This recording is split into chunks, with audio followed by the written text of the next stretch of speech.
Hi hello friends, மகாநதியில் என்ன நடக்குதுன்னு பார்க்கலாமா? நம்ம விஜய் காருக்குள்ளே அப்படியே கோவமாக வர டைமில் காவேரி அப்படியே பார்த்த முதல் நாளே சாங் பாடினே வர டைமில் விஜய் கேட்பாரு, நீ பாடுவ பாடுவ என் மானத்தெல்லாம் போக வச்சுட்டு இப்போ ஒரு பாட்டு தான் தேவையானும் போது, என்ன நான் என்ன பண்ணேன்னு, ஐயோ நீ எதையுமே பண்ணலம்மா, நீ ரொம்ப நல்ல பொண்ணுமான்ட்டு விஜய் சொல்லுவார். இதை பாருங்க, நான் செய்த ஒரு தப்புக்கு நீங்கள் 1000 வாட்டி என்னை திட்டிட்டீங்க, இந்த மாதிரிலாம் பண்ணீங்க, நான் காரை விட்டு இறங்கி போயிடுவேன்.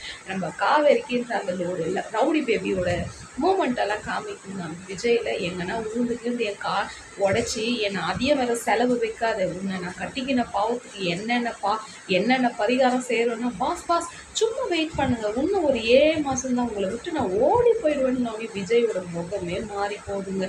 எப்போ பாரு காவேரி போன்னு சொல்கிற மாதிரியே பேசும்போது விஜய்க்கு ரொம்ப கடுப்பாகாது. நீ கொஞ்ச நேரம் வாயை மூடின்னு வரையா காவேரின்னு விஜய் அப்படியே ஃபாஸ்ட்டாக காரை ஓட்டின்னு வராருங்க. உங்களுக்கு மகாநதி பிடிச்சிருந்தா லைக் பண்ணுங்கள், கமெண்ட் பண்ணுங்கள்.